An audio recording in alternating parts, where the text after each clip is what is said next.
Yeah, that's interesting. Last week we had on David Sirota. He's written a couple of articles about land in the West and land politics, and really in Colorado, we have unusual mineral rights laws where Sure. you can own land but still not have any control of what happens in the drilling.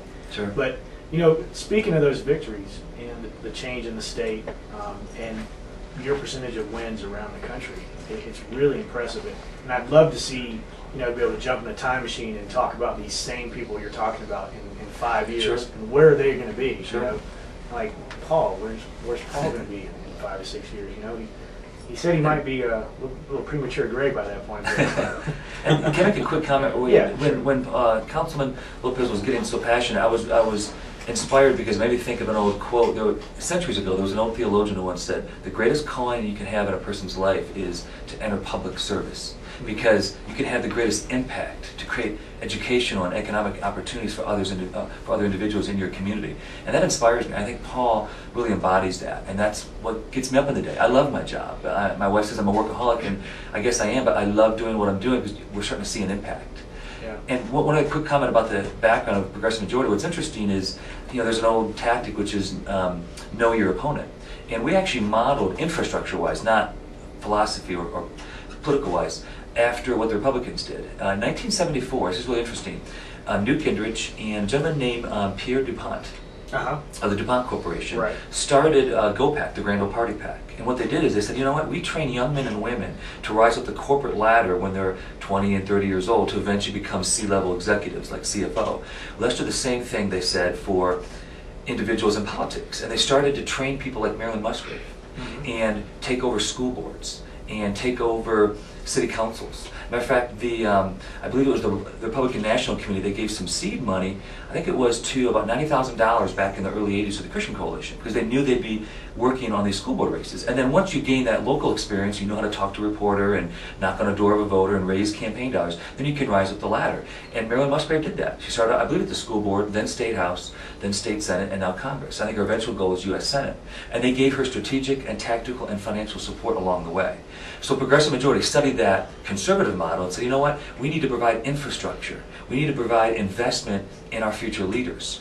And by the year 2012, if we're in the 24 most competitive states, you will see a difference in 10 to 15 years. Because a lot of those individuals will rise to the political ladder and advance to higher positions. And that gets me excited. Well, that's kind of interesting because, Howard Dean took a lot of heat a couple years back for switching from, targeted strategy to 50 state. And Kim Phillips, if you're out there, you better call me. She's the 50 state strategist for the Western, so basically John Salazar's district out there, all over creation. And really putting in local money for infrastructure and having a support person out there actually reaching out to people and going to meetings and saying, hey, you're part of something bigger than just your local issues here.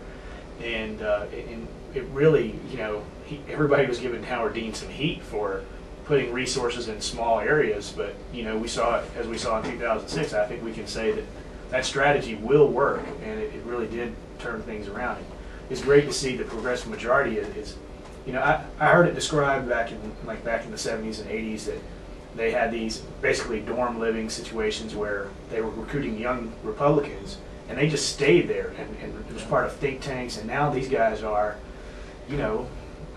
in elected offices and are shaping policy according to what those people decided back in the 70s. And it's really a shame because, unfortunately, for some of our Republican, corporate-minded Republicans, we're seeing a real shift away from people-driven politics and more lobby corporate politics. And I think your basic neighborhood Republican is really been turned off by that in the past few years, and that's why we're getting a lot of agreement among Democrats and Republicans, at least locally. And Musgrave reminds me of that. She's suddenly come from being really fringe to now appearing in photo shoots with Congressman Udall. Yeah, she's getting good political advice because I think she's realized how vulnerable she is. She's vulnerable, and being fringe is no longer as easy as it was just last year. You know, just back to a comment you said a second ago, Wade, about Kim Phillips, who's one of the dean organizers. We recently did what we called a road show, where we go out into people's homes and communities, and we do a 3 or 4 hour training about demystifying the process of running for office. Because a lot of people view politics as a foreign language like French, and they don't understand it. But once they realize they've been doing politics their whole life. I mean, when my wife and I negotiate who's taking out the garbage, that's politics. Or when you're 6 years old and you ask your father for candy, he says no, so you go to your mother. I mean, it's about getting your needs and wants and compromises in terms of how they get met. But we were out on a road show on the Western Slope with Kim Phillips, one of the dean organizers, and we were chatting in a living room in Rifle. And once people see that they're not alone, and they realize, wow, there's strength in numbers, it's an empowering feeling. And they realize, hey, if an organization like Progressive Majority and someone like Kim can back them with the community strength of the people, wow, they really start to believe that they can run for office. And that's some of the best people. Just regular folks who say, you know what, I've got a background in teaching or business or being an environmental leader, and they take those skill sets of public speaking and fundraising and organizing, and they turn it in to running for office successfully. It's really exciting. And I think that is what has been sorely missing for a while now in our leadership, and it's great to see people back involved. I mean, when I first found out about this show, I called my pops back in North Carolina and said, "Hey, Dad, why don't you just call in?" He's like, "I'm not calling." People are very hesitant to get out there and put what they believe on the line, and it is very intimidating at times. But like you said, if you show them how to start it, then they can get it. And you know what I love about some of these candidates too is that it reminds me of an old quote, which is, the only thing Americans hate more than a bully is someone who won't defend or fight for their beliefs. And I love working with a candidate who's a fighter. You know, they're tactful and respectful, but they've got that fire in the belly that, you know what, this isn't right that my child's not getting the best education possible. Mm-hmm. And we need more teachers in small class sizes so kids don't slip through the cracks. And I'm thinking of a school board candidate we helped elect in Colorado Springs a couple years ago. And I love that passion, because you know what, voters will vote for someone who has that passion, like a Councilman Lopez, and it's attractive. Yeah, and you can tell by talking to Councilman Lopez that he has got the heart of the people on his mind, and it's probably something you wake up in the middle of the night sometimes thinking about, like what's going on and what you can do about it. I try to make every decision allow me to sleep at night.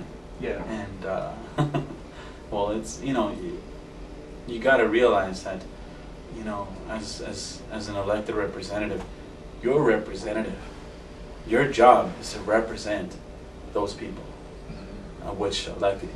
Not just the people that voted for you, but people on the opposition, everybody in the district, Democrat, Republican, Green, apathetic, people that don't vote actually cast a vote, not to vote. Yeah. And we got to realize that. And there's a lot of disenfranchised voters out there that just don't want to participate, and that's their vote. And so, we got to keep that in mind, that they have a stake in the process as well. We don't like to see that. We like to see democracy happen and people get out there, but you got to also ignite that. Paul Lopez is a good example of how you have someone that's got a real fire in their belly to make things change for the better, meeting up with a good vehicle like Progressive Majority and establishing a winning strategy.